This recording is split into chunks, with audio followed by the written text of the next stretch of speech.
जय जगन्नाथ। आज आप सभी भक्तजनों का आध्यात्मिक पथ चैनल में स्वागत है। आज आप सुनिए जगन्नाथ भगवान की कहानी। सतयुग के समय में उज्जैन नगरी में एक राजा हुआ करते थे। उनका नाम इंद्रधूम था और उनकी पत्नी का नाम गुंडीचा था। राजा चाहते थे कि मृत्यु से पहले एक बार भगवान के दर्शन करें और उसी समय उन्हें कहीं से भगवान नील माधव विग्रह के बारे में पता लगता है। सुनने को आया था कि उनके दर्शन मात्र ही मोक्ष की प्राप्ति हो जाती है और इसी बात से राजा के मन में भी उन्हें उनके दर्शन करने की इच्छा जागी, जिससे कि राजा पुरोहित के पुत्र विद्यापति और अन्य सेवकों को नील माधव विग्रह की पता लगाने के लिए भेजा और उन्हें आदेश दिया कि 3 महीने के भीतर ही लौट आना। पर उसके 3 महीने के बाद विद्यापति के अलावा सभी सेवक लौट आए, पर विद्यापति नहीं लौटे। विद्यापति नहीं लौटने का कारण जानिए।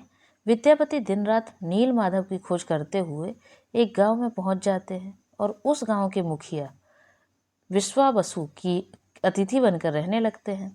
समय के साथ गांव की मुखिया की बेटी से उनके विवाह हो जाता है और बाद में उन्हें पता चलता है कि विश्वावसु भी नील माधव की एक बड़े भक्त थे और वह रोज उनकी पूजा करने के लिए जाते थे। यह बात जानकर विद्यापति की भी नील माधव के दर्शन की अभिलाषा व्यक्त की, पर विश्वावसु नहीं माने। किंतु उनकी पुत्री की जिद देखकर उन्होंने कहा, ठीक है, विद्यापति को नील माधव की दर्शन करवाएंगे, लेकिन एक शर्त है कि विद्यापति की आंखों में पट्टी बांधकर नील माधव के पास ले जाया जाएगा, ताकि उन्हें नील माधव जहाँ वास करते हैं उस स्थान का पता न चले। पर विद्यापति चालाक था। उसने एक योजना बनाई कि जाते वक्त सरसों के दाने पूरे मार्ग में बिखेरते जाएंगे, ताकि बाद में मुझे रास्ता का पता चल पाए। और जैसे तैसे करके विश्वावसु के ने नील माधव के दर्शन पाने के में सक्षम हो जाते हैं और बाद में राजा इंद्रदुम्न के पास जाकर उन्हें सारी सच्चाई बता देते हैं। और इसके बाद राजा नील माधव के दर्शन के लिए निकल जाते हैं। पर आश्चर्य की बात यह है कि उस जगह पर नील माधव नहीं मिलते हैं। इसी पर क्रोधित होकर राजा ने विश्वावसु के सहित सभी लोगों को बंदी बना लिया और अपनी प्राण त्यागने का निश्चय कर लिया। और उसी वक्त कुछ न होने वाली चीज हुई। भगवान ने स्वयं उन्हें दर्शन देकर कहा, राजन, मैं तुम्हें नील माधव के रूप में नहीं बल्कि जगन्नाथ, बलभद्र और सुभद्रा के रूप में दर्शन दूंगा। और राजन को रास्ता दिखाते हुए भगवान ने कहा, मैं बंकिम मोहना के पास दारुको ब्रह्मा लकड़ी के रूप में वहां पाऊंगा, जिस पर शंख, चक्र, गदा और पद्म चिन्ह बने होंगे।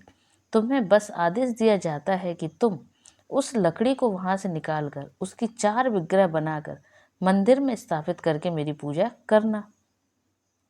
इसके बाद राजा इंद्रधूम ने भगवान के आदेश से एक विशालकाय मंदिर बनवाया और सही समय का इंतजार किया। और अंत में वह समय भी आ गया। दारुका ब्रह्मा समुद्र से बाहर बहकर आए, जिससे कि समुद्र से निकाला गया और मूर्तियां बनवाने का आदेश दिया गया। उस समय विश्वकर्मा नामक एक प्रमुख बढ़ई था। वह इन सभी विवादों के बीच विश्वकर्मा ने कहा, मैं बनाऊंगा मूर्ति, पर मेरी कुछ शर्तें हैं। और शर्त यह है कि मैं अकेला 21 दिन तक मंदिर के अंदर रहकर बिना खाए पिए मूर्तियां बनाऊंगा। और यदि इस समय के बीच किसी ने भी दरवाज़ा खोल दिया तो मैं यह काम अधूरा छोड़कर ही चला जाऊंगा। इसके बाद राजा इंद्रधूम उनकी बात मान गए और मूर्ति का निर्माण कार्य आरंभ हुआ। 21 दिन में से पहले कुछ दिन कई सारे आवाज़ सुनाई देती थी, पर 14 दिन के बाद आवाज़ आना बंद हो गया, जिसे कि रानी गुंडीचा डर गई। शायद भोजन और जल ना प्राप्त करके बढ़ई की मृत्यु हो गई होगी। और इन्हीं बात से परेशान होकर रानी ने दरवाज़ा खोलने का आदेश दिया। और जैसे ही दरवाज़ा खोला गया, वहाँ अधूरी मूर्तियाँ दिखाई दी, मगर बढ़ई वहाँ पर नहीं दिखा। यह देखकर राजा को बहुत ज़्यादा दुख हुआ। तभी आकाशवाणी हुई और कहा गया, राजन, मैं सभी भक्तों के आगे इसी रूप में प्रकट होना चाहता था, इसलिए मेरे इन्हीं विग्रह को मंदिर में स्थापित किया जाए। और फिर राजन ऐसा ही करते हैं। और फिर से भविष्यवाणी हुई कि साल में एक बार भगवान जगन्नाथ अपने गृह नगर मथुरा जाएंगे और इसी आदेश का पालन करते हुए हर साल रथ यात्रा का आयोजन किया जाता है। यह थी रथ यात्रा के विषय में कहानी। अब इसका महत्व सुनिए। जगन्नाथ रथ यात्रा का महत्व है कि पुराणों में कहा गया है कि जो कोई भी भक्त रथ यात्रा में हिस्सा बनता है और इस दौरान प्रभु जगन्नाथ के दर्शन कर पाता है, उसके सभी पाप, चाहे वह पाप कैसे भी हो, भगवान के दर्शन के कारण सभी पापों का नाश हो जाता है। और यह भी कहा गया है कि संसार के सभी दुखों और जन्म मरण के चक्र से मोक्ष की प्राप्ति मिल जाती है। अब सुनिए रथ यात्रा की परंपरा। हमारे भारतीय संस्कृति में ज्येष्ठ माह की पूर्णिमा को जगन्नाथपुरी का अवतरण माना गया है। इसी दिन प्रभु जगन्नाथ, बलभद्र और सुभद्रा को श्री मंदिर में से स्नान मंडप में ले जाया जाता है और 108 कलश से प्रभु को स्नान कराया जाता है, जिससे कि भगवान 15 दिनों तक बुखार से पीड़ित रहते हैं।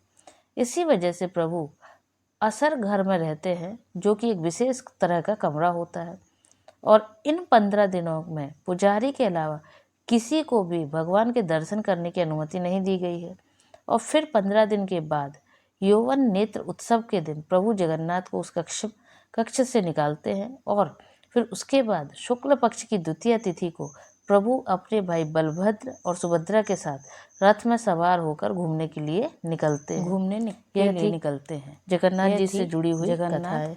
जय जगन्नाथ। भगवान जगन्नाथ से जुड़ी हुई कहानी एवं कथा। जय जगन्नाथ।